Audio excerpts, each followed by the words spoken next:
So basically suppose इस box को मुझे क्या करना है, बेवल अप्लाई करना है। तो बेवल अप्लाई करने के लिए सबसे पहले आपको क्या करना पड़ेगा कि ऑब्जेक्ट मोड से आपको स्विच करना पड़ेगा एडिट मोड में। तो हम यहाँ पे देख लेंगे, टैब बटन दबा दो, या फिर जैसे कि यहाँ पे एडिट मोड है तो इजीएस्ट मेथड हमारी टैब मोड है।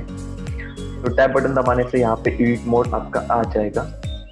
देन उसके बाद आप देख सकते हो यहाँ पे कि यहाँ पे आप जैसे कि वर्टेक्स सिलेक्ट कर सकते हो, यहाँ पे एज सिलेक्ट कर सकते हो, यहाँ पे फेस सिलेक्ट कर सकते हो। ओके, तो उसी प्रकार आपको जो भी कुछ सिलेक्ट करना है, मतलब बेवल अप्लाई करना है तो आपको ये तीन चीजों के ऊपर ध्यान देना पड़ेगा, किसी और एक को आपको सिलेक्ट करना पड़ेगा। तो सपोज मैं फेस को सिलेक्ट करता हूँ, ऊपर वाला या फिर कोई भी। सपोज एक फेस मैंने सिलेक्ट किया तो यहाँ पे ऑरेंज लाइट वगैरह आपको दिख जाती है, मतलब प्रिंट आता है थोड़ा सा फेस सिलेक्ट करने के बाद।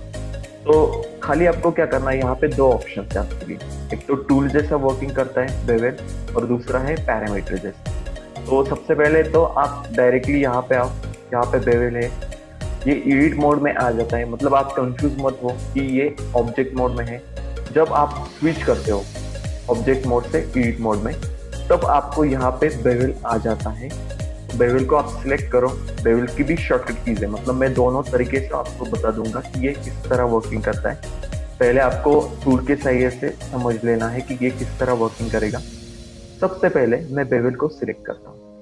बेवल को सिलेक्ट करने के बाद आप देख सकते हो यहाँ पे येलोइश कलर का एक कंट्रोलर आ जाएगा, इसको हम कंट्रोलर ही बोल सकते हैं। ओके, ये कंट्रोलर मिलने के बाद आप इसको चेंज कर सकते हो। चाहे तो मैं इसको थोड़ा सा ऊपर खींचता हूँ। खींचने के बाद देखो यहाँ पे जस्ट लाइक कैडबरी बाइट जैसा शेप तो क्रिएट हो चुका है, या फिर ये ऐसा बोल सकते हो कि कुछ तो पार्ट्स एज अ चैम्पर टाइप में हो चुका है। ओके, अब इसकी सेटिंग्स हमें देखनी है और कुछ कि मुझे सेगमेंट्स बढ़ाने, मतलब ये तो चीज तो आपको मालूम है कि साइज किस तरह बढ़ानी है, या फिर सेगमेंट्स किस तरह डालने हैं, या फिर उसको एज अ राउंडेड शेप किस तरह आ जाएगी। तो ये करने के लिए आपको यहाँ पे बेवल का एक पैनल दिया हुआ है। मतलब हमेशा आप क्यूब लेते हो, आप सिलेंडर लेते हो, या फिर कोई भी कंटेंट लेते हो, तो इसकी प्रॉपर्टी यहाँ पे मिल जाती है। तो इसको आपको क्या करना है, ओपन करना है। ओपन करने के बाद आप देख सकते हो कि यहाँ पे ऑफसेट है। ऑफसेट से आप ये देख सकते हो कि इसको कितना आप बढ़ा सकते हो, कम कर सकते हो, ये चीज हो सकती है। इसके बाद में आपको यहाँ पे ऑफसेट, विड्थ, डेप्थ और परसेंट इतने ऑप्शंस मिल जाएंगे। तो देखो यहाँ पे थोड़ा सा हल्का सा चेंज है। ओके, विड्थ में जाओगे तो ये इस तरह दिख जाएगा, डेप्थ में जाओगे तो ये इस तरह दिख जाएगा, और परसेंटेज में ये दिख जाएगा। मतलब यहाँ पे परसेंटेज में देखो और ऑफसेट में देखो, अलग अलग साइज है। क्योंकि परसेंटेज में क्या होता है, यहाँ का परसेंटेज का साइन आ जाता है।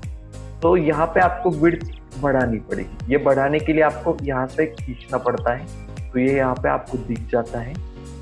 ओके, सो बेसिकली सपोज मैंने परसेंट में रखा या फिर ऑफसेट में रखा, तो आपको यहाँ पे बेसिकली क्या करना पड़ता है, सेगमेंट्स ऐड करने हैं, क्योंकि इसको थोड़ा सा स्मूथ दिखाना है। आपको स्मूथ दिखाने के लिए आप यहाँ पे सेगमेंट्स बढ़ा सकते हो। जब मैं यहाँ पे सेगमेंट्स बढ़ा रहा हूँ तो देखो यहाँ पे कॉर्नर्स आपके स्मूथ आ जाएंगे। ओके, या फिर राउंडेड शेप और यहाँ पे दिख रहा है ये वाला पार्ट। तो यहाँ पे सेगमेंट्स आपको कितना बढ़ाना है, कितना कम करना है, ये आप देख सकते हो बेसिकली।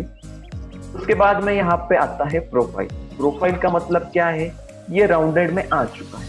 अब सेगमेंट बढ़ा दी तो वो एक्चुअली कैलकुलेट क्या करता है कि वो पार्ट एज ए कवर करे, मतलब ओवरलैप ना हो या फिर एक लाइन में दिख जाए अच्छी तरीके से। लेकिन प्रोफाइल तो बहुत कुछ अच्छी तरीके से कर सकते हैं, मतलब किसी और को लगता है कि और मुझे स्मूथ चाहिए तो मैं यहाँ पे प्रोफाइल बढ़ा सकता हूँ, और किसी को लगता है कि ये इस तरह राउंड हुआ है हमारा, ये अपोजिट में चाहिए मुझे, तो यहाँ पे प्रोफाइल हम क्या करेंगे, चेंज करेंगे। देखो मैंने प्रोफाइल कम की तो ये इस तरह भी दिख जाता है, थोड़ी सी बढ़ा दी तो ये इस तरह भी दिख जाता है।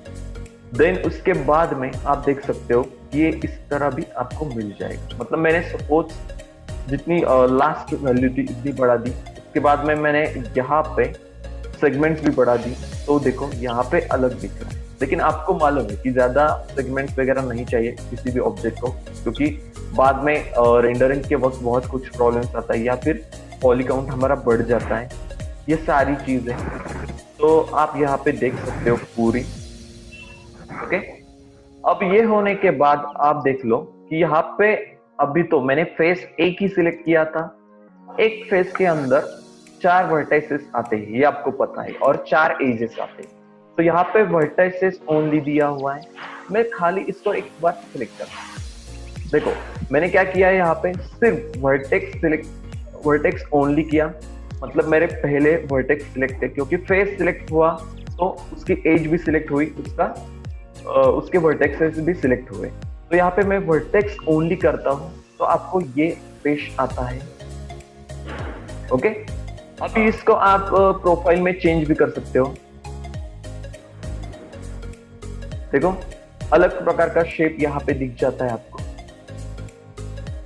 ओके, मतलब नीचे तो पूरा शार्प दिख जाता है, लेकिन ऊपर एज अ स्मूथ दिखता है। या फिर आपको सेगमेंट्स बढ़ानी है तो बढ़ा भी सकते हो, लेकिन ज्यादा सेगमेंट्स की कुछ जरूरत नहीं है।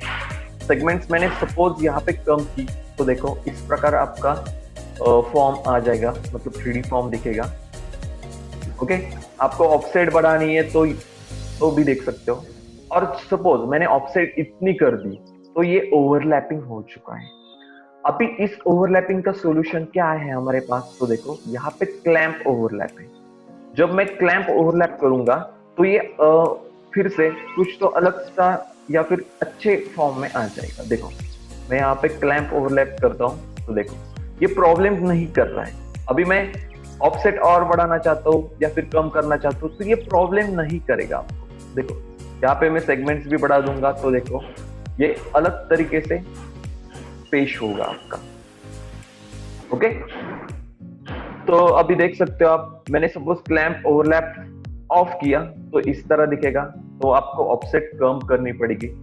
ओके, वर्टाइसेस ओनली आप जब कम करोगे तो ये इस तरह दिख जाएगा, या फिर ऑफ करोगे तो इस तरह दिख जाएगा।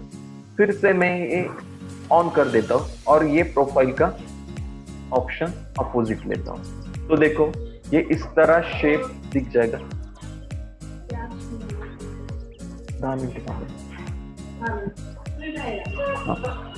ओके, सो यहाँ पे आप इस तरह भी काम कर सकते हो। अभी मैंने फेस एक ही सिलेक्ट किया था। अभी इसमें और एक चीज है, देख सकते हो, जैसे कि मैंने वर्टेक्स ओनली ऑफ किया। ओके, उसके बाद मैं ऑफसेट भी कम किया। उसके बाद मैंने प्रोफाइल का थोड़ा सा चेंज किया, यहाँ पे स्मूथ किया।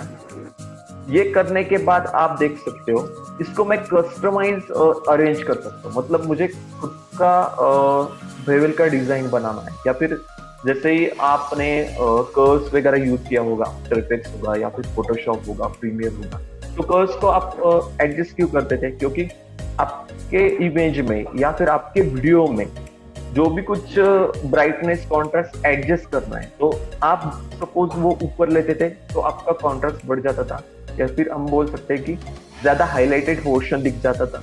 और कम करते थे तो वो एज अ डार्कनेस में आता था। तो उसी प्रकार यहाँ पे ग्राफ के ऊपर काम करना है हमें। तो ग्राफ के ऊपर काम करने के लिए हमारे पास यहाँ पे कस्टम प्रोफाइल, तो कस्टम प्रोफाइल को सिलेक्ट कीजिए।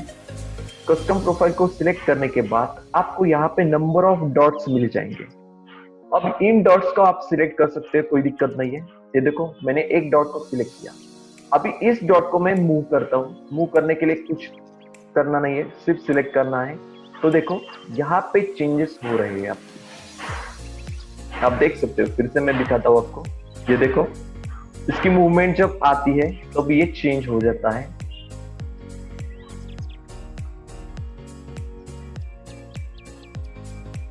ओके, सो इस फॉर्म में ये आ जाएगा, मतलब ये नई चीज है आपके लिए। उसी प्रकार आपको यहाँ पे प्रीसेट्स मिल जाएंगे। प्रीसेट्स का भी आप इस्तेमाल करके देख सकते हो। यहाँ पे मैंने डिफॉल्ट किया तो ये इस तरह दिखेगा। दूसरी चीज है कि यहाँ पे सपोर्ट लूप्स किया तो देखो इसका कुछ तो अलग सा आया है। मतलब बाय डिफॉल्ट आपने सिर्फ एजेस सिलेक्ट की और यहाँ पे बेवल को अप्लाई किया तो इस प्रकार ये आ जाएगा। ओके, दूसरा ये है कि यहाँ पे आप सपोज चेंज करते हो मोल्डिंग करते हो, तो देखो ये भी अच्छा है। यहाँ पे मैं ऑफसेट बढ़ा देता हूँ, तो देखो आपको रेडीमेड शेप्स मिल जाएगा। मतलब मंदिर का वगैरह डिजाइन करना है या फिर जो भी कुछ नए तरीके से करना है, तो इसके लिए ये भी यूज होगा आपको। उसके बाद है यहाँ पे क्राउन मॉडलिंग, तो ये भी देख सकते हो।